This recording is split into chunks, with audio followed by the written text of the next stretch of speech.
Good morning and welcome back to the One Celtic Fans View this morning. I think we can all say that we're all really proud of the team last night, except for the moment that someone went missing at the back post and allowed Harry Kane all the room in the world to score a goal. It is 2-1 to Bayern Munich. We go into the second leg with a slim chance. They knew that they'd be under the cosh at times at the games. Wonder what Harry Kane really thought. Yeah, it was okay. I think whenever you win a game like this, you can always be pleased because it's not an easy place to come. There was definitely areas in the game where we could have done better, and we'll need to improve for next week. But yeah, overall we scored at the right time. Just before half time, just after half time. Obviously a shame to concede a goal, but then they put us under a bit of pressure there towards the end, so we had to stay strong, and we've done that, and we obviously take a lead back to our home next week. Yeah, you do. They take a slim lead back to their home, but there's one player that has been fantastic for Celtic this season. And we all know what happens when players are absolutely fantastic, and especially when they turn it on at this level. Daizen Maeda is a player that, let's face it, is he irreplaceable at Celtic? There's not many players that are irreplaceable. You can replace pretty much anyone at the club, but Daizen Maeda, he's a special kind of player, and he performed last night again. And it gives me the fear for the summer window. At the right kind of times. The first half in particular, you have to be patient and almost let Celtic ride the wave of emotion that comes from the stand and be patient and wait for that breakthrough to come. Yeah, we knew the atmosphere would kind of give them a bit of momentum to start the game. Obviously, they nearly scored after a minute or so that helped. That obviously got disallowed. And then, yeah, we had... Yeah, it got disallowed. It got disallowed with Adam Ida basically overstepping the ball and trying to backheel it. He was in an offside position. If he had just stood still... but he's a striker, he's going to go for it. He should have done a little bit better if he was just a yard onside. He didn't even get a connection to the ball. Nico Kuhn, he's a fantastic striker, and you think happy days, we're off. It's the best start possible. But was that a red rag to the bull, as they say? And all it did was get them really fired up for the game then, wasn't it? And it gave us no space in the first half at all. Had to be patient. We knew we was going to have probably more of the ball, more possession. We were going to have it around their box, and we had to be patient with it. In the end, it was a good through ball from Upa and a great finish from Michael. And sometimes you need a bit of special quality to open a game like this up. And then we come out in the second half with the same intensity, and obviously got that second goal and had control of the game. But once they scored, we kind of we was under the pressure. The crowd got behind them, and we found it difficult to keep the ball. But we're in the Champions League knockout stage, so there's going to be tough moments in each game. Yeah, there's going to be tough moments in each game, and I think that we should hats off to the players for performing and putting them under pressure to the last 25 minutes of the game.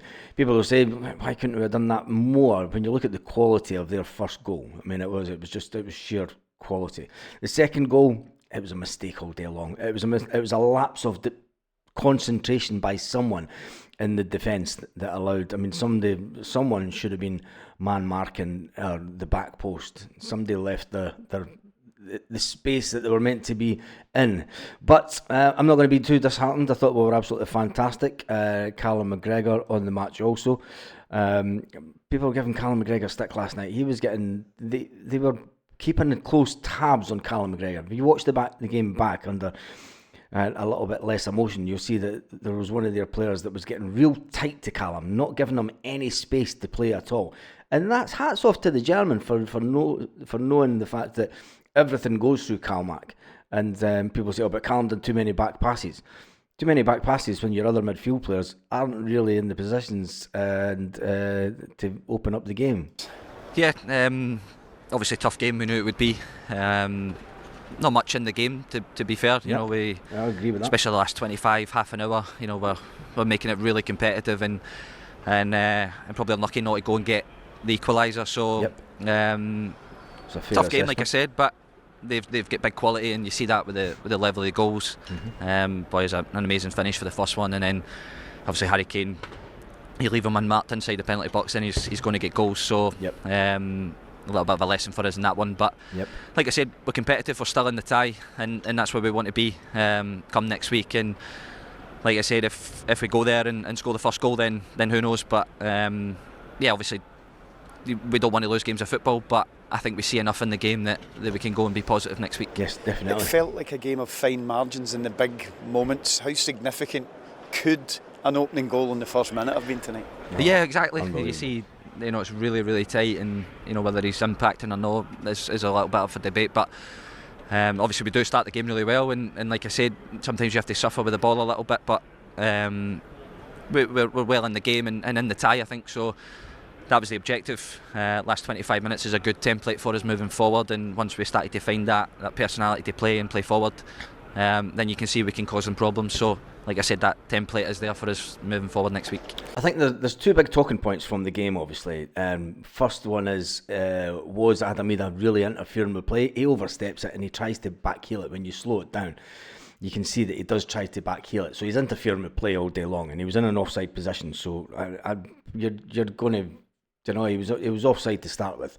If he didn't overstep the ball to try and backheel it, he could maybe have got away with not trying to interfere with play, but he didn't, and it was ruled offside. The next big talking point for me was the penalty.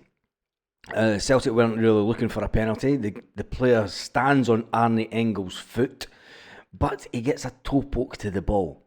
He does get a toe poke to the ball, and that changes the direction of the ball. So the rules of the game, he plays the ball first. Whether it's the right decision or not, and we should have had the penalty. I mean, it's a penalty all day long. You see it given in the SPFL. But in the big league against the big boys, we weren't looking for the penalty, so I'm not overly worried about that one. I mean, it was a decision that did go against us, but it went right through the VAR, and you've got to say that VAR in the Champions League is a little bit better than VAR in the SPFL. Now, this man made an appearance on the telly last night talking about Celtic, and you've got to say, Rod did what Rod does, didn't he? I know. It's 80 years of age. Yeah, I can't 80 believe years that. of age. We're Amazing. talking about Celtic. This is the first time on CBS that we have Celtic as our live game, and we keep telling people this 80 years of age just shows you, if you want my body, if you think I'm sexy, you can take me all day long. is a special club. This is a I know, you just spat your breakfast out, don't worry about it. special atmosphere. You are the most famous fan. You've been here for how many years? Oh, 60 years? long time, yeah. What Loving is it every that makes minute. Celtic such a special The club? guy's mad, isn't he? What happened? What makes it such a special club? Everything about it is just different. The charity work they do, and the just everybody loves each other here. You know, the fans are wonderful. Well, I don't know Big about Peter, and we had a few drinks. And listen, if Celtic get through, could I come up to Celtic for the next round and have a few with you? Well, don't say that. Mate, of course you can. I'll fly you anywhere in the world you want to go. Oh, what a man! Plane, What a so- Are you legend! sure about that? Yeah. No, it's gonna be. It's not gonna be easy tonight. It's you know, you got to remember we have beaten Real Madrid, Barcelona, AC Milan, Manchester United. So if we get lucky and don't make any cock-ups in the first couple of minutes, we're in with a good chance. Did I say cock-ups? You can say whatever you want. No, I Rod can't. Stewart. So, this, Rod Stewart, half pissed again on the telly. There's one thing about him, at least he's consistent when he goes on pissed. And people will say that he's the Marmite of Celtic, you either love him or hate him, and some people say that he's a Tory and all, but he's always good for a laugh when it comes to the big matches and big games. Celtic go into the game next week 1 goal behind. Vincent Kompany says that they won the battle, but the war is not over for Bayern Munich. Bayern Munich struggled this in the last 25 minutes. It's to be said. Kompany spoke about it after the media, saying that Bayern struggled. It was a good win, but it's only half time. Celtic don't lose often at home, he said. And it's true, it's been over a year since we've lost in the Champions League. So we'll take this win. We're strong at home too, so we're looking forward to Tuesday. The first minute was not ideal. Then we defended with discipline and stayed solid. I think we deserved the win, and we want to carry on, said Vincent Kompany. If that goal had stood, it would have been a different game completely. But then again, you maybe just rattled the cage that rattled the cage of them and got them even more fired up. Tell me what you think in the comment section. Daizen Maeda is a player that he's written his name into the Celtic history books after scoring his 4th goal in the Champions League. He's an icon. He's up there with Henrik Larssons. He's up there with Chris Sutton. He's up there with Georgios Samaras. He's up there with Moussa Dembele. In his own right, he's a fantastic player. But what gives me the absolute fear is with Daizen Maeda being such a good player and playing at such a high level. For me, there's only one thing that always happens when a player does that. And we all know what that is. And ultimately, can Celtic keep a hold of Daizen Maeda this summer? That's going to be the big talking point. Can Celtic ultimately keep a hold of this man this summer? It's going to be on many, many Celtic fans' minds, but it's a thought for another day. It is a thought for another day. It gives me the fear thinking about the summer, because when Daizen Maeda performs the way he does in the Champions League, there is only ever one thing that's going to happen, and Celtic will sell him.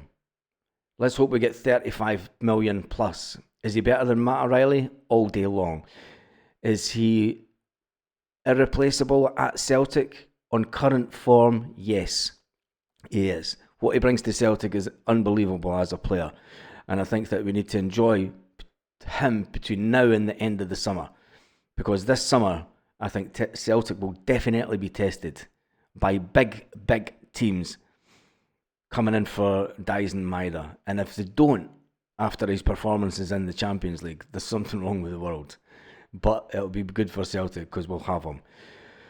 Make sure you join me at 8 o'clock Celtic Part Time tonight, where we can talk about it in a bit more detail, about the summer transfer, the game this weekend, and what does Brendan Rodgers need to do to take Celtic to the next level in the Champions League? How many players do we need to bring in?